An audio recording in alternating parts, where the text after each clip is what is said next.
Not all of our minisodes need to be from listeners. In fact, places or lesser-known cases can sometimes take us to dark realms.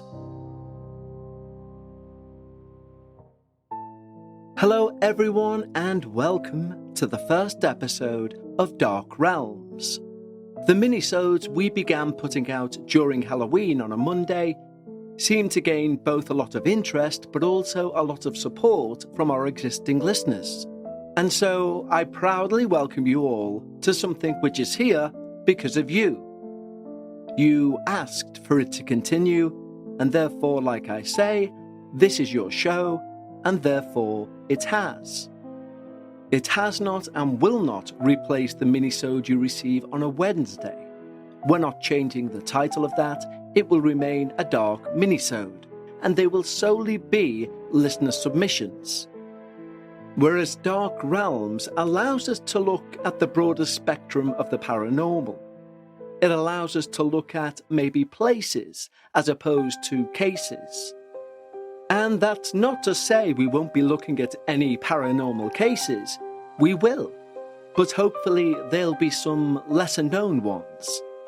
Yet I've no doubt the absolute enthusiasts out there will have heard of those cases, but hopefully you'll learn something new during this re-look, I suppose, at a case you might already know through the lens of the Dark Paranormal podcast.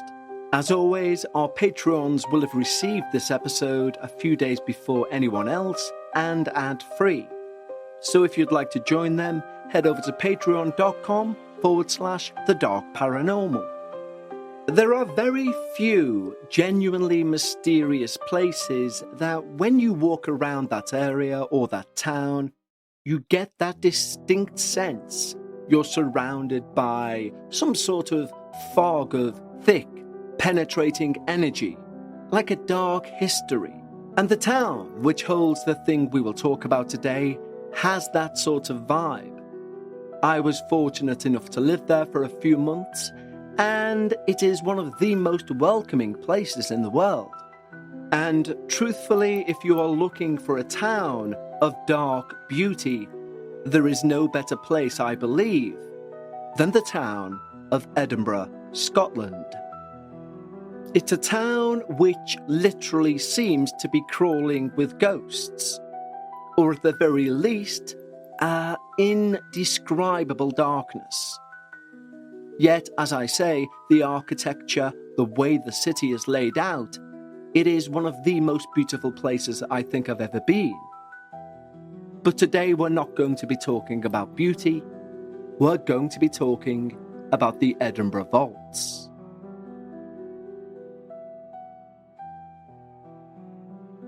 Even today, if not for the signs, you could enjoy a pleasant stroll straight past one of the allegedly darkest places, not just in Scotland, but perhaps the whole of the UK. It's no surprise this malevolent hidden space of one of Europe's most beautiful cities remained undiscovered for so long. Hidden beneath the bustling heart of Scotland's capital lies the Edinburgh Vaults. A labyrinth of chambers and passageways that once served as the dark underbelly of a thriving city. Constructed in the late 18th century beneath the South Bridge, these vaults have witnessed centuries of human despair, suffering, and, some say, encounters with the supernatural. Their stone walls have absorbed the echoes of misery, and now, visitors claim, they harbour the restless spirits of those left behind. To understand why the vaults are said to be haunted, we must first consider their history. A history marked by shadows and unimaginable suffering. Built in 1788, the South Bridge was intended as a symbol of progress. A marvel of engineering designed to connect Edinburgh's bustling old town with the ever-expanding new town. Yet beneath its arches lay something much, much darker. They were vaults that became a cesspool of illicit activity and abject poverty. As commerce and the bridge's upper levels flourished, the underground chambers would slowly transform into a refuge for the city's most desperate.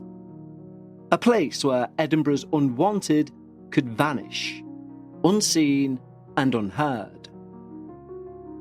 Initially, the vaults were intended for merchants to store their goods. But the vaults quickly proved inhospitable.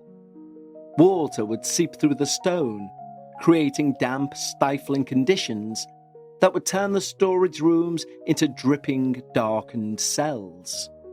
So the merchants abandoned the vaults. And as we know, nature abhors a void. And the dark, cold, unforgiving labyrinth was like a beacon for the poorest in Edinburgh. The ones who had nowhere else to go. They were the ones forced into the very depths of the vaults. A sprawling, vast underworld, cut off from the sun and filled with despair, crime, misery. Entire families crammed into the dark, narrow chambers with barely any light. Parents with young children living alongside criminals, smugglers, and those with nowhere else to hide. The air would be thick with the scent of human waste, rot, and the ever-present dampness that would cling to the skin like a shroud. Disease would spread unchecked through those vaults, with tuberculosis and cholera claiming countless lives. But the cries of the sick and the dying would echo endlessly through the stone corridors, their final agonies swallowed by the oppressive dark. Children were born into this misery, their very first breaths filled with the fetid air of despair, and many did not survive their first year. Those who did found themselves trapped in a cycle of poverty and darkness, growing up amid violence, sickness, and death. It's said that many who died here were never properly buried. Their bodies were simply left to decay in the very chambers where they'd lived and suffered. It wasn't until the mid-20th century that the vaults were rediscovered. For years they'd been sealed off, forgotten beneath the city. Their grim history buried under layers of progress. In the 1980s, construction workers stumbled upon the hidden chambers whilst renovating the South Bridge area. To be more specific, beneath an old whiskey shop named Rutherford's. Among those involved in the rediscovery was a local builder named Norrie Rowan. Norrie was attempting to create a new route through the underground for a pub expansion, and inadvertently broke through a sealed-off section of the vaults. Norrie and his crew found themselves standing in a labyrinth that had been forgotten for centuries, uncovering chambers that still bore the signs of their tragic past. What they found was a labyrinth of squalor, filled with remnants of the past. Broken bottles, rusted tools, the bones of those forgotten by time. These vaults, once again exposed, began to draw the attention of historians, paranormal enthusiasts, and those curious enough to venture into the darkness. With there being no access to those vaults for centuries, it wasn't the fear of running into any human threat that sent a chill down the spine of those first brave enough to investigate the untouched surroundings. It was the overwhelming fear and feeling of sheer malevolence. A sense of 100 eyes staring at you stepping through the new hole in that old wall. But there was a sense of being surrounded, despite not a single, living person residing in the numerous twisting and turning tunnels. Of all the entities that are said to linger within the Edinburgh vaults, none are as infamous or as unsettling as the figure simply known as Mr. Boots.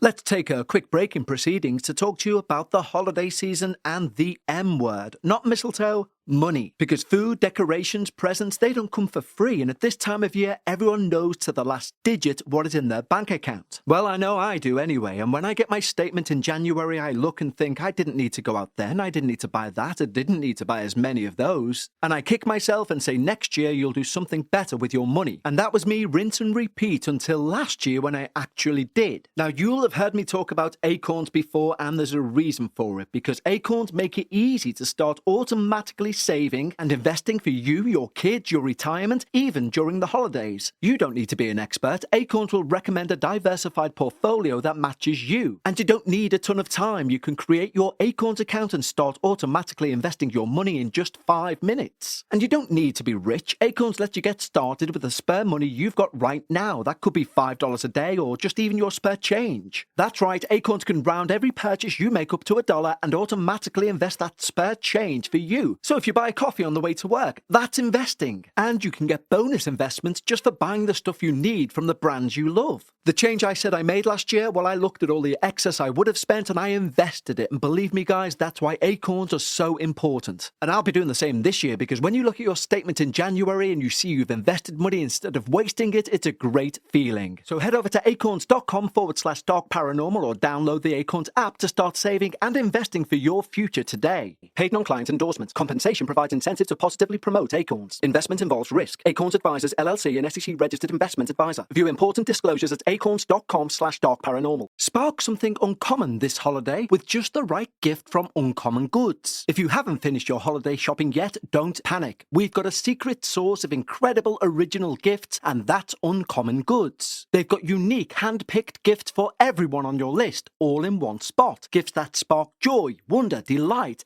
and that it's exactly what I wanted feeling. Somehow they know exactly the perfect gift for every single person you know. So skip the gifts that scream last minute buy and find something truly original at uncommongoods.com. I've already mentioned they've helped me solve a headache I have each year buying one individual a perfect gift. And I found it on Uncommon Goods, a dream globe. And I know this individual will love it. And this individual is the hardest person to buy for, so I love it too. And when you buy from Uncommon Goods, you're supporting artists, small independent businesses. Uncommon Goods look for products that are high quality, unique, and often handmade or made in the US. Or what about an uncommon experience, more than a virtual class, and something that won't be lost in the mail, including everything from cooking to tarot card reading, their unexpected opportunities to have fun and connect in new ways. And every purchase you make at Uncommon Goods, they give back $1 to a non-profit partner of your choice. And they've donated more than $3 million to date. So to get 15% off your next gift, go to uncommongoods.com/dark paranormal. That's uncommongoods.com/dark paranormal. And don't miss out on this limited time offer. Uncommon Goods, we're all out of the ordinary. Theories about Mr. Boots' origins abound, with some suggesting he may have been a notorious overseer who preyed upon the vulnerable inhabitants of the underworld, a smuggler or gang member who ruled the vaults with violence and fear. There are even accounts that he could have been a resident who met a violent end, his restless spirit now haunting the very place of his own death. Despite these different theories, all seem to agree that Mr. Boots exudes an aura of hatred, as though he resents the living for trespassing in his dark domain. Described as a tall, dark figure in tattered clothing, Mr. Boots is said to stalk the lower vaults, his heavy footsteps echoing long before he makes his presence known. Tour guides recount the tales of terrified visitors who have felt an icy breath upon their necks, or heard the unmistakable clack of boots against stone behind them, only to turn around and find nothing. Some even claim that Mr. Boots has been lurking in the shadows, his face obscured, but his hostile intent unmistakable. I felt a presence behind me, and then the cold. It was like the warmth had been sucked out of the room, one visitor recounted. I turned, and there he was, just a shadow. But I knew he was watching. Another chilling presence within the vaults is that of a young boy known as Jack. Unlike the malevolent Mr. Boots, Jack's spirit is thought to be more mischievous than threatening. Visitors often report feeling a small hand slip into theirs, or hearing the laughter of a child echo faintly through the cold, dark chambers. It felt like a child was just holding my hand, said one witness. But when I looked down, there was nothing there. But there was a feeling of sadness, like he wanted me to stay. Some guides suggest that Jack was one of the countless children who lived and died in these squalid conditions. His playful attempts to connect with the living are seen as a tragic reminder of the innocent lives lost in Edinburgh's underworld. But perhaps the most unsettling experiences reported in the Edinburgh vaults involve the oppressive, almost tangible sense of despair that clings to the air. Paranormal investigators who have visited the site describe an overwhelming heaviness, a feeling of being watched by unseen eyes. The air down there feels thick, noted one investigator. It's like the walls themselves are breathing, watching. You can't shake that feeling that you're not alone, even for a second. One theory is the good old stone tape theory.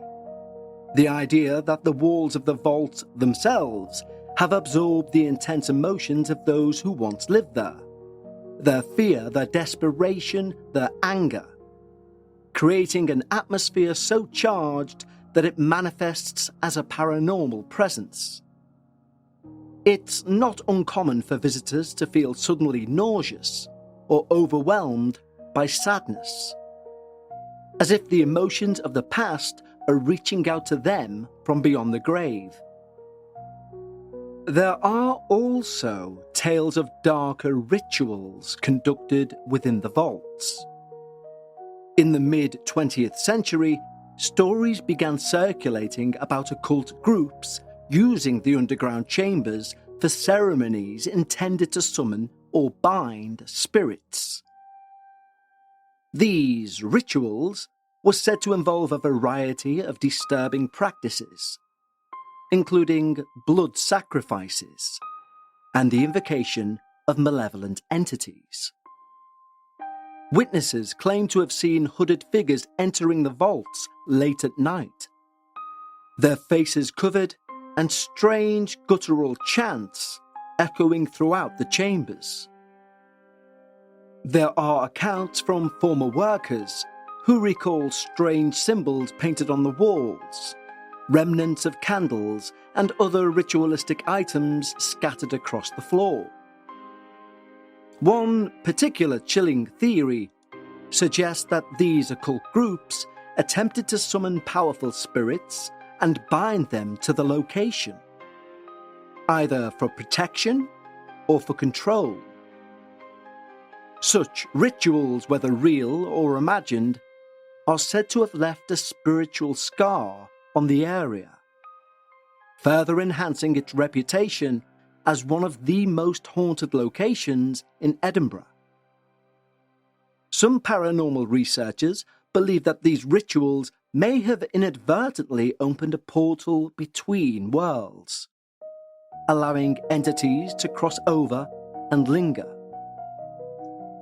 These entities, once awakened, may have been amplified by the vault's history of suffering, giving rise to the more malevolent presences that haunt the vault today.